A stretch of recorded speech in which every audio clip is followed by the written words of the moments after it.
la sabiduría hiperbórea, volumen 2. Inciso Tiro Dingibur, el símbolo sagrado de Elviria. Artículo H. Actitud lúdica y degradación de los símbolos sagrados. En el artículo E se analizó la deformación de una serie de signos laberinto exterior y se demostró que todas las diferencias con respecto a Tiro Dingibur responden a un plan de los Siddhas traidores de Changchanbalá. El objetivo de este plan se propone finalmente cambiar el significado del signo laberinto exterior para evitar su utilidad en la solución de Wotan al problema del encadenamiento espiritual. Por el contrario, el símbolo sagrado del Elviria, degradado y deformado, transformado en representación de la llave Kalachakra, ha de contribuir al encadenamiento espiritual. ¿Quiénes son los encargados de llevar adelante este plan? Respuesta: son los mismos Viryas perdidos quienes, con su actitud lúdica, causan la degradación de los símbolos sagrados y su posterior deformación. En este y en los siguientes artículos vamos a describir y a estudiar tal actitud desde una perspectiva ético-noológica. Recordemos que el Virya perdido degrada los símbolos sagrados con su actitud lúdica y que sólo mediante una actitud graciosa luciférica, actitud ética previa, podrá dar el segundo paso que conduce a la liberación espiritual. Para asumir esta última actitud, deberá prescindir totalmente de la actitud lúdica y restituir a los símbolos sagrados su significado metafísico. Una primera idea de la actitud lúdica podremos obtenerla a partir del primer paso de la solución de Wotan. Hay que considerar para ello la posibilidad de que el Virya no ejecute el paso inductivo entre el laberinto exterior y el laberinto interior, limitándose en cambio a proyectar el sujeto sobre el laberinto exterior. Vale decir que en lugar de introyectar la idea despertadora de búsqueda, opción y elección y experimentar la gnosis del laberinto interior, el Virya proyecta el sujeto anímico sobre el laberinto exterior y juega a resolver el problema del laberinto. Desde el punto de vista del Virya lúdico, el laberinto exterior es un plano que muestra la red de caminos desde arriba y que puede ser abarcado con un golpe de vista. Así, aunque su visión revele la secuencia, búsqueda, opción y elección, no por eso deja de ser un proyecto exterior sobre el que el Virya cree ingenuamente poder ganar señalando las vallas y obstáculos y recorriendo varias veces los sinuosos senderos con la vista o con un puntero, hasta dar con la salida. Por supuesto, cuando el Virya actúa de ese modo, en realidad está jugando con el signo laberinto exterior, es decir, negándole carácter dramático a la idea que éste induce. En general, todo juego representa la degradación metafísica de un culto a cuyas prácticas rituales no se ha querido renunciar. Se continúa entonces practicando el rito como juego, es decir, negando su trascendencia metafísica original o lo que es lo mismo, tornándola inconsciente. Y el producto de esa actitud lúdica es la degradación y deformación del símbolo sagrado, que representaba el culto, la pérdida de su significado metafísico. Por el contrario, cuando el símbolo sagrado se emplea no como juego, sino como símbolo iniciático a un misterio o como objeto de culto, su trascendencia metafísica es la única experiencia posible.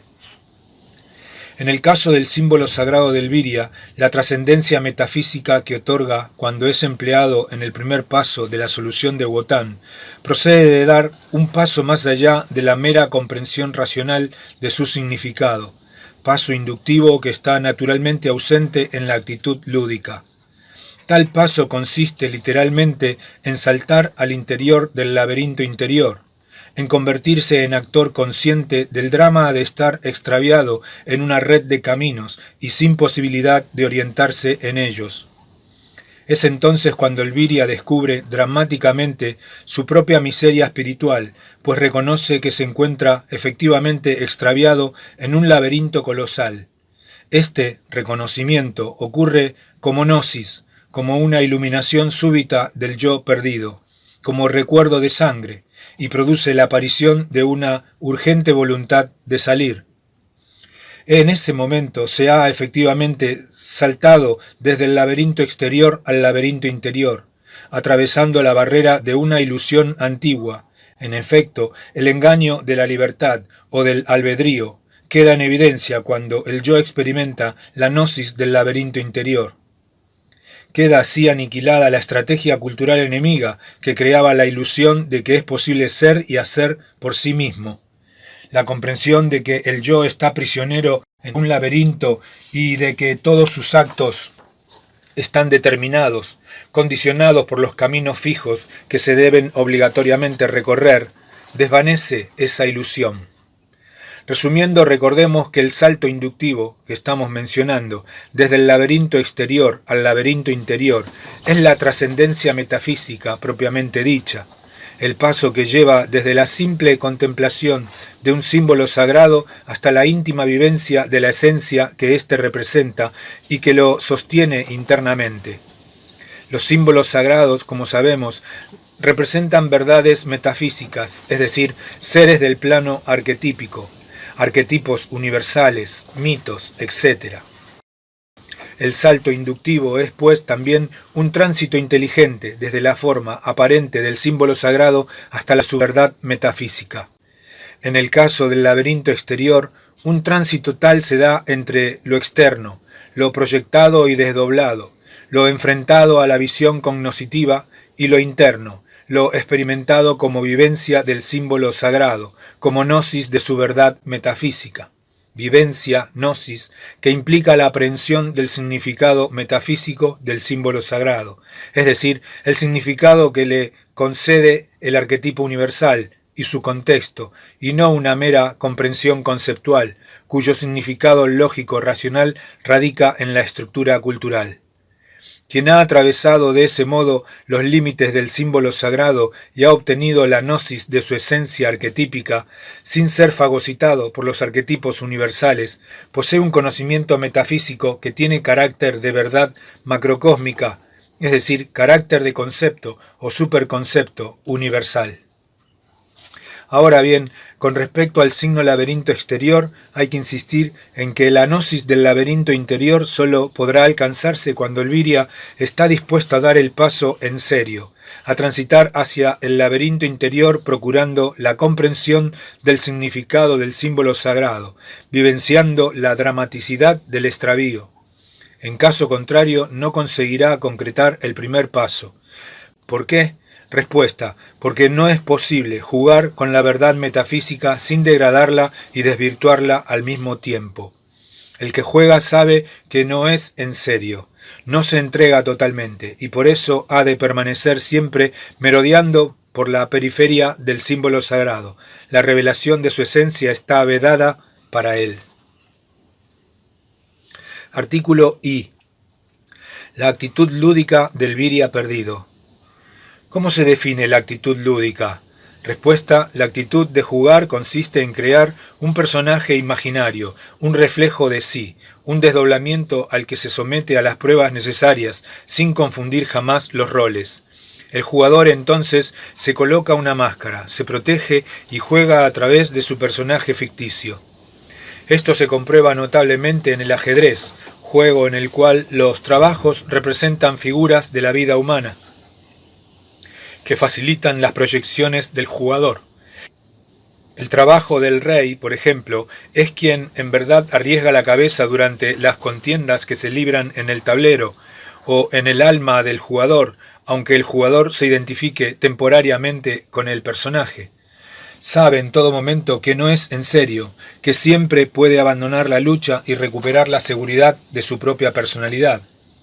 Pero no en todos los juegos los personajes se corporizan afuera como en el ajedrez. En otros, más abstractos, las fichas son movidas por un único personaje, la máscara del jugador. Y más allá de los juegos propiamente dichos, aquellos en que se conviene que son tales, están los acontecimientos exteriores e interiores, que se encaran con actitud lúdica. en general todos aquellos en los cuales el jugador ha descubierto un objeto sémico, un símbolo que le resulta irresistiblemente atractivo, pero con el que no desea responsabilizarse directamente. Porque el jugador, paradójicamente, es el que no se juega, el que no toma riesgos por sí mismo, sino por intermedio de un personaje irreal. Jamás se atrevería a correr los peligros a que somete a sus personajes y siempre regresa a la mediocridad de la vida cotidiana, rutinaria pero segura. Jugador es entonces quien teme salirse definitivamente del engaño, romper el velo de la ilusión y afrontar las verdades que puedan sobrevenir. Es irresponsable porque no desea jugarse y juega para experimentar en sus personajes intermediarios las vivencias que no se atreve a vivir directamente. Sin embargo, debido a la apariencia vulgar de la actitud lúdica, no resulta evidente que la misma señala inequívocamente la propiedad del viria perdido. La actitud lúdica, en efecto, revela un fundamento estratégico, la intuición del conflicto y de la posibilidad que poseen los contrarios de ganar o perder. Recordemos la definición de la página 353. Todo hecho histórico o cultural es la manifestación de un arquetipo psicoideo o mito, mediante una superestructura cuyos miembros, hombres y objetos culturales evolucionan en conjunto hacia su entelequia. Pero la evolución del hecho cultural tiene un sentido determinado por la síntesis de todas las tensiones entre los objetos culturales del contexto axiológico, tensiones que son la expresión de los conflictos entre los arquetipos de los cuales participan los objetos culturales. Por eso se dice en la primera parte, para el Pasú la guerra es el modo como los arquetipos resuelven sus conflictos. Estos conflictos arquetípicos, cuya manifestación son las tensiones que se establecen entre los objetos culturales a través de las conexiones de sentido, configuran una trama dramática denominada argumento kármico por los señores del karma, es decir, por los siddhas traidores de Chanchambalá, y en el argumento kármico interviene el Pasú inconscientemente, desempeñando un papel predestinado, actuando en representación de los arquetipos y participando de sus conflictos. Pero el Pasú debe actuar en el drama, sin sospechar jamás el argumento kármico ni su misma existencia. De lo contrario, se debilitarían las tensiones dramáticas y el arquetipo astral perdería potencia para capturar al Pasú en la superestructura del hecho cultural. Así, ignorando las tensiones argumentales que lo impulsan, el Pasú toma parte activa en los conflictos arquetípicos y lucha por la vida, es decir, lucha por vivir o por sobrevivir. El viria perdido, por su parte, presenta dos actitudes típicas. Normalmente, es decir, cuando el yo perdido se haya sumido en el sujeto consciente y no manifiesta sino su fuerza volitiva, el viria es actor inconsciente e ignora como el Pasú los conflictos arquetípicos, las situaciones conflictivas de la vida, la polémica o la guerra. Lo arrastran siempre como protagonista activo sin que llegue a interrogarse sobre su esencia ni a sospechar el argumento kármico. La segunda actitud es la ya adelantada. El viria intuye el conflicto y la posibilidad que tienen los contrarios de ganar o perder. Tal intuición es netamente noológica, volcada por el yo en el sujeto, sobrepuesta a su fuerza volitiva, y causa un estado de crisis en el sujeto consciente. El sujeto, de pronto, advierte el fundamento conflictivo de los acontecimientos y reacciona con angustia y temor, temor al enfrentamiento y sus resultados, temor a perder. En este segundo caso, del cual nos ocuparemos en adelante, la crisis del sujeto se resuelve por medio de algún símbolo emergente que tapa la voz del yo y elimina la fuente de la angustia. Cesa entonces la causa de la alarma del sujeto, la intuición del conflicto arquetípico, del argumento arquetípico, y la normalidad de la ignorancia retorna a la vida del viria perdido. El siguiente paso consiste en tomar partido e intervenir activamente en la lucha, definiendo un sentido particular en el contexto axiológico, es decir, integrándose en la superestructura del hecho cultural. Pero no todos dan este paso. El motivo es que en algunos virias la intuición metafísica del conflicto arquetípico, interpretada en términos sémicos por el sujeto cultural, resulta una experiencia extremadamente atractiva. Ocurre entonces que el yo expresa atracción por el conflicto o por sus símbolos representativos, en tanto que el sujeto experimenta el temor antes descripto, sin que le resulte posible tapar completamente la expresión del yo. De esta tensión entre el yo y el sujeto consciente surge como resultante la actitud lúdica. Con otras palabras, muchos virias perdidos prefieren no comprometerse en el conflicto, cediendo al temor del sujeto anímico, mas no consiguiendo sustraerse al deseo de participar del conflicto o de sus símbolos por influencia del yo. Adoptan un disfraz cultural y juegan al conflicto, dejando a sus títeres la tarea de resolverlo. Básicamente el jugador, reconocedor del conflicto, procura evitar que éste se instale en su propia vida porque es consciente de las posibilidades en que se debaten los contrarios, ganar o perder, y él no desea perder. El jugador teme perder en la vida y por eso no se juega jamás en serio, prefiriendo esconderse tras sus máscaras lúdicas, que son quienes asumen efectivamente los riesgos de la confrontación. ¿Por qué juega? Respuesta: porque el conflicto le atrae y desea ganar sin correr, para ello riesgos reales.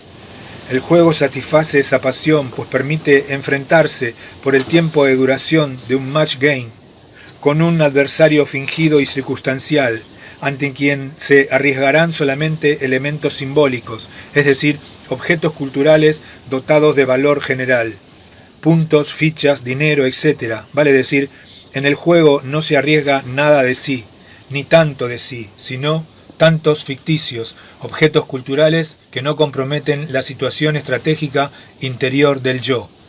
El juego no modifica al jugador, no le ayuda a reorientarse en dirección al origen. Sintetizando la definición, el jugador es quien ha intuido la realidad del conflicto y sus posibilidades, ganar o perder, mas no estando dispuesto a comprometerse concretamente en un conflicto verdadero por temor no confesado a perder, ni tampoco a renunciar a la pasión de ganar, decide jugar a la polémica o a la guerra, participa en una contienda simulada en la que se siente seguro porque sabe que no es en serio, que las pérdidas en todo caso serán objetos culturales sustancialmente diferentes de su cuerpo, alma o espíritu.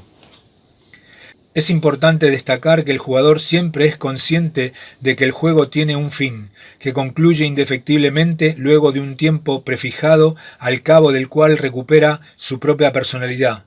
Por eso se siente seguro. Fuera del juego, que por otra parte puede abandonar en cualquier momento, está la normalidad, el estado en el que ha de permanecer indefinidamente.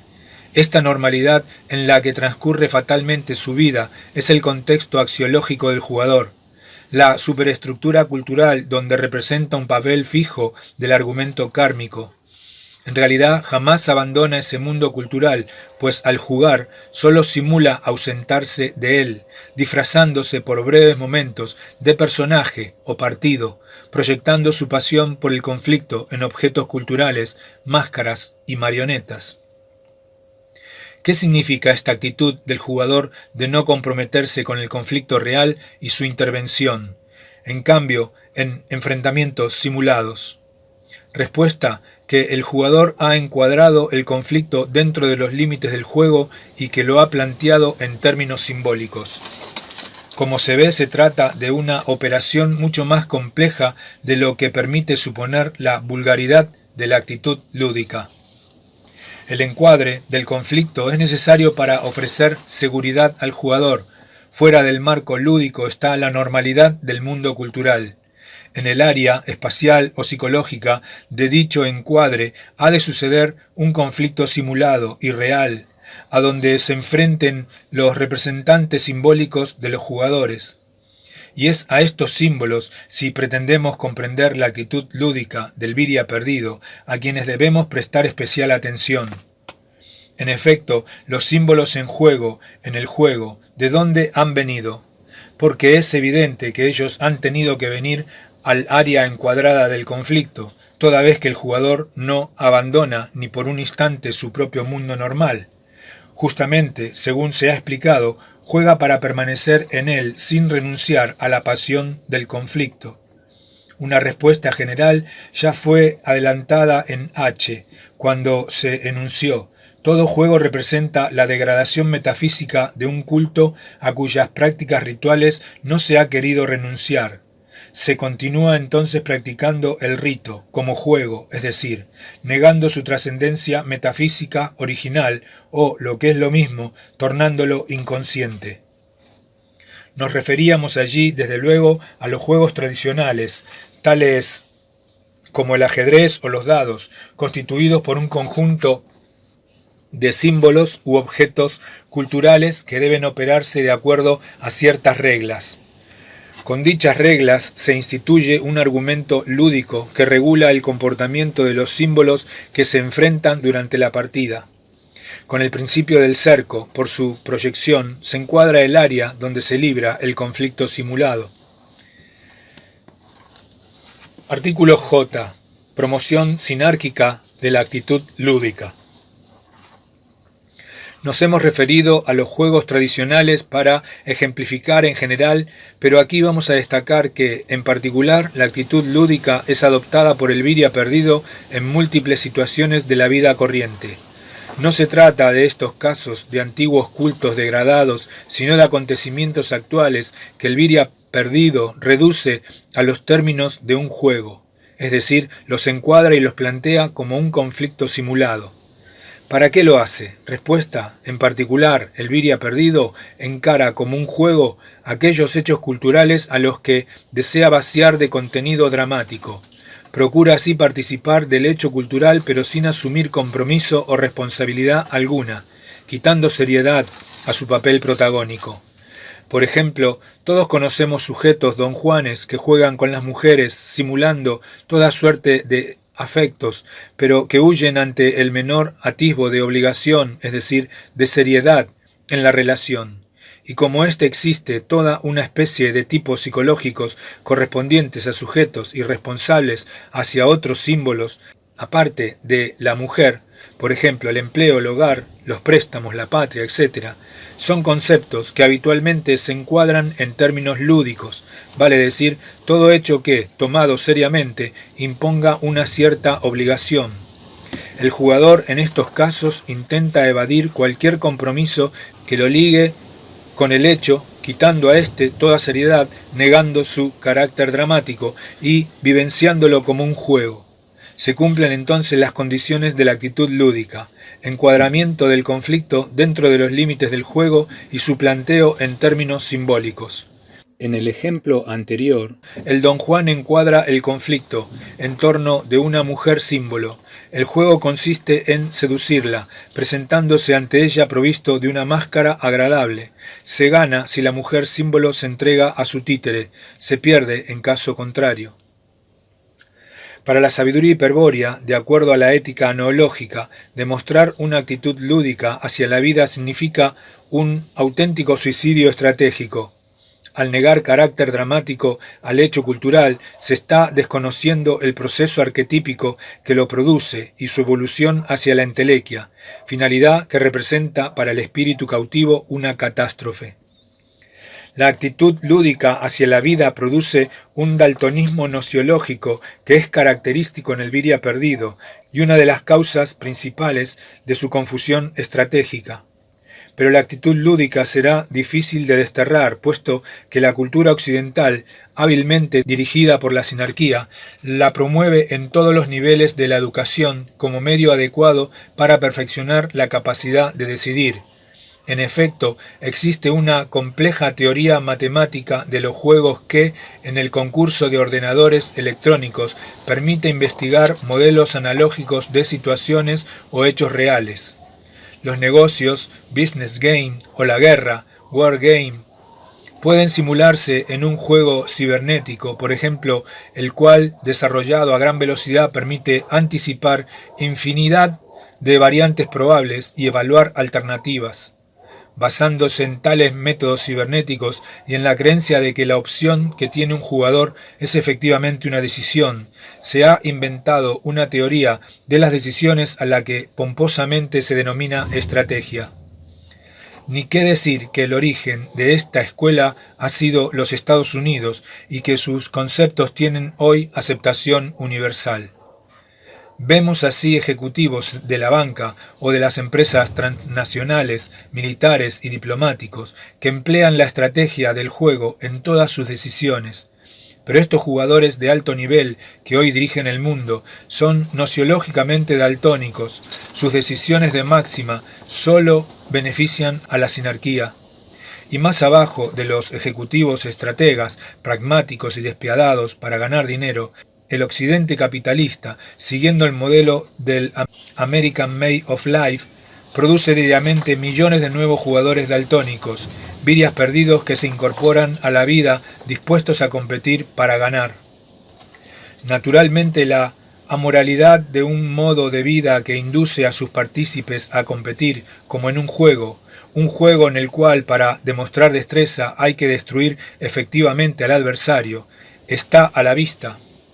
Así cualquiera puede caer en el encuadre de un juego ajeno, planteado por un jugador que ambiciona ganar dinero, símbolo, o prestigio, símbolo, y ser destruido sin piedad. Y este crimen es lícito, incluso fomentado y alentado por la sociedad occidental si se comete en el marco de un business game, por ejemplo. Solo agregaremos una palabra sobre la falacia con que se pretende justificar la actitud lúdica hacia la vida. Esta falacia es la tan famosa capacidad de decisión que dispondrían los ejecutivos, businessmen, diplomáticos, políticos, juristas, directores, etc., occidentales por el solo hecho de haber competido toda la vida hasta trepar a una alta posición. La verdad es que cuando el encuadre lúdico se efectúa sobre la sociedad, dicho marco queda sostenido por una superestructura de hechos culturales, es decir, por arquetipos astrales que procuran desplegarse durante el match game. Capturan al jugador y determinan las opciones, de manera que, cualquiera sea la decisión, siempre favorezca a la evolución kármica. Como cabe esperarse entonces de ciudadanos competentes formados en una filosofía de vida lúdica, competitiva y amoral, sus decisiones son completamente ilusorias, esencialmente determinadas por las reglas del juego, político, militar, diplomático, económico, etc. Y esa ilusión de decidir, vanidosa creencia, la padecen por ejemplo tanto los que optan entre pagar o no un crédito, devolver o no un libro, juego del préstamo, como el que decide obtener por medio de una dádiva el favor de otra persona, que decide también entre aceptar o no, juego del soborno, así como el gobernante que decide aliarse con tal o cual línea de la sinarquía, juego de la diplomacia, etc.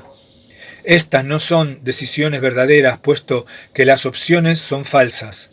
Solo puede decidir aquel que elige libremente, y esta condición no la puede exhibir nadie que se encuentre integrado a la superestructura de los hechos culturales. Por eso la sabiduría hiperbórea afirma que solo está en capacidad de decidir aquel que haya superado todos los encuadres lúdicos de la realidad, quien haya dado ese segundo paso de la solución de Wotan, que permite conocer gnósticamente el engaño del mundo material, es decir, quien se haya convertido en iniciado hiperbóreo. Una verdadera decisión es, por ejemplo, la que tomó el Führer cuando declaró la guerra total a las potencias de la materia, o la de Lucifer cuando se dio el Graal para que divinice los linajes hiperbóreos. Artículo K. Plan sinárquico contra el símbolo sagrado del Viria. Debemos advertir ahora que no hubiésemos dedicado tantos artículos a describir la actitud lúdica del Viria perdido de no existir un importante motivo. Tal motivo que ya fue adelantado al demostrar la deformación de los signos laberinto exterior es el propósito de exponer el plan que la sinarquía está llevando a cabo para destruir al último símbolo sagrado iniciático que aún disponen los linajes hiperbóreos, vale decir, al laberinto exterior de Wotan, Tiro de Ingibur, y algunas de sus variantes culturales. Más, ¿cómo se destruye un símbolo sagrado? Respuesta, degradándolo, bajándolo de plano, aislándolo metafísicamente, exaltando la forma por sobre la esencia, cambiando su significado por deformación, etc. Pronto tendremos oportunidad de estudiar de qué manera se hace efectiva tal corrupción. En este momento tengamos presente que la sinarquía se vale de la actitud lúdica para cumplir el objetivo de su plan. En efecto, hemos visto que el juego consiste en el encuadre de un conflicto planteado en términos simbólicos y también que el jugador actúa de ese modo por temor. Los símbolos del juego son, así, las expresiones degradadas de ciertas realidades trascendentes intuidas por el jugador y a las que éste no ha querido tomar en sentido sagrado o ritual, sino en sentido lúdico. Pues bien, un símbolo iniciático, tal como Tiro de Ingibur, es ante todo un símbolo sagrado, es decir, un objeto de la actitud lúdica. Entonces, para comprender en profundidad el plan corruptor de la sinarquía, debemos conocer primero el modo en que la actitud lúdica afecta al símbolo sagrado. Lo explicaremos a continuación y más adelante volveremos sobre el símbolo sagrado del Viria.